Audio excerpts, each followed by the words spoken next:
Well, it's a nice, bright, sunny day today here in Florida. But I'm not fishing today. Today I'm going to rework this kayak. I'm going to get rid of a few things that I've been having issues with and I just can't get them resolved. The main issue is this bait well. I absolutely love where this bait well is. It's the best location I've ever had for a bait well. The problem is it's got a primer ball. That primer ball absolutely sucks. I hate it. I will never do a primer ball on a live well again on a kayak. That'll be my last one. If I buy a new kayak, it will have to have a place for me to put my live well pump.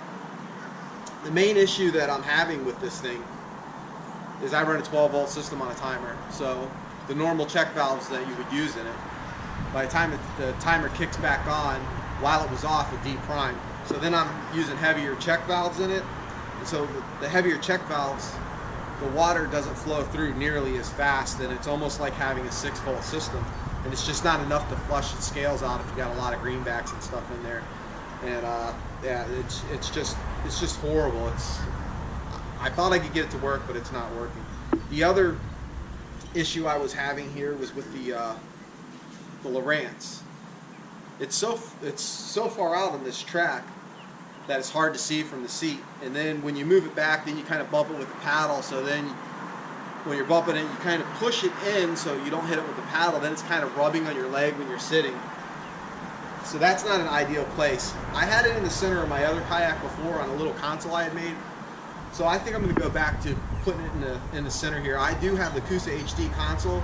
I could put it on that, but I don't want to. I'm thinking I'm going to put it on this track here if I can. I know the seat gets strapped to it, and I don't know if there's going to be enough room, but we're going to give it a try. I'm hoping I can put it there and then loosen the dog bone and tuck it out of the way, because I only use this when I'm offshore fishing or off the beach, and I got to find structure. Occasionally I'll use it in the Everglades for the GPS, but that's about it. And that's the other thing, is that's another reason I run the 12-volt system, is because I use one battery, and I run everything. I run my lights, I run my the depth finder, and I run the live well. And the other thing I was thinking about adding was some deck lights and maybe a really bright light, so maybe I could do some night recording with the GoPro. It's really hard. I haven't been able to get the GoPro to record at night and actually capture the film. I mean, it's been so dark, and I've had some pretty good nights, but yeah, so I need to work that out.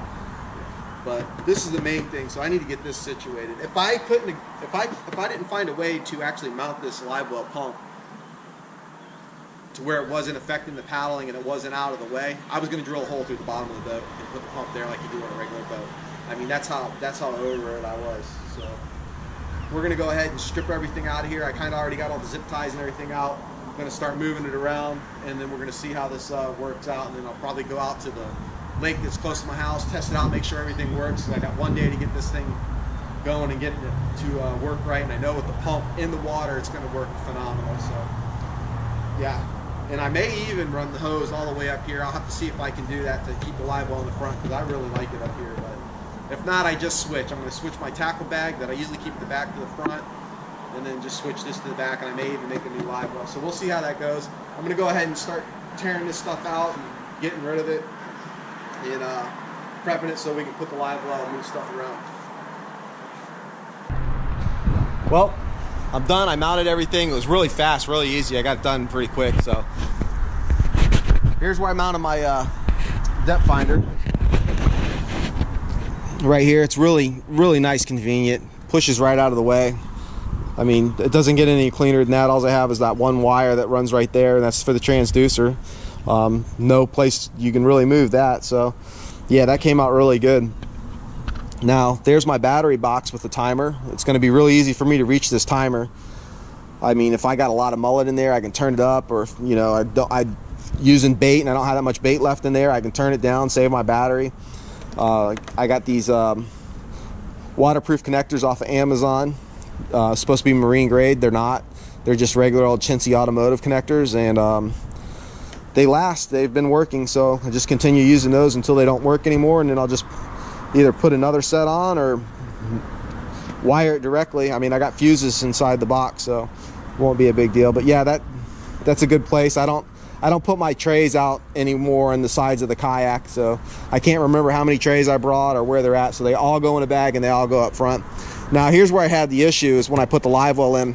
I knew as soon as I put it in that my pole holders weren't going to work right the way they are, because this tank well is kind of small. So it's not a big deal. It's going to be an easy fix. All I got to do is move my pole out to here, just get a couple pieces of PVC. I'll fix that. So now the drain tube, it's awesome. There's a scupper hole right there. Just ran that down there, so I'm not going to hear any noise. It's going to run straight into the water. That's going to be good. Now this worked out really well. There's a channel built in for the drag chain on this Coosa HD, and it worked perfect. It holds this tube down in there perfect. It's real nice. All I got is a zip tie around this pad eye, and that's all that's pretty much holding it in. The pump is mounted kind of loose, so if I bump anything, it's not going to break off. And plus I got this to stop it from hitting stuff. So, and I don't think that's going to affect my paddling at all. I mean, it's mounted straight in the back. I mean, it should be pretty nice. Should glide pretty good. So that's going to be my setup. Now, the one thing I did improve upon is I had this as a PVC. Went ahead and had it welded up as aluminum. I might need to put some felt in here to quiet it down a little bit, but we took a piece of PVC, heated it up, and flared it out. So we got a little bigger hole, so when you're pushing along with your stakeout pole, you can just really quick slip it in there. You don't have to stick it in the ground or nothing. Just slide it in there and it stops you on a dime. So that works out really awesome. And yeah, that's pretty much it. So that's going to be my setup for this summer. Hopefully it works out good. Hopefully I don't have to change too much. And I know the pump's going to work because it's below the water line, so that thing's just going to kick on like that.